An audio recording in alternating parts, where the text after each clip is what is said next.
Alright, good day everyone. So this video has actually made by me, which is very random.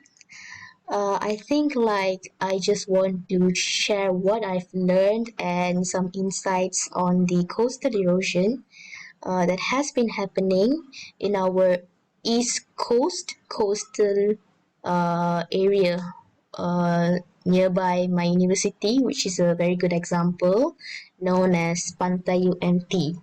So, as you can see, there's these three colored lines that I have generated from this Google Earth app.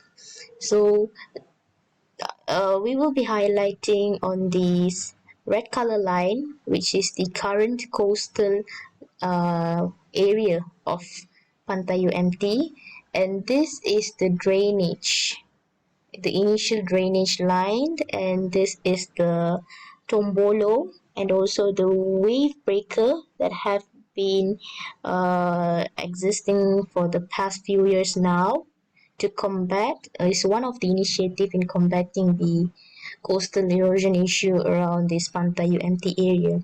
So for your knowledge, for your information, this is actually a man-made one, not a natural one. So we would go through the differences that has been happening over the years chronologically from the present to the first captured image through satellite, which is on the 2005.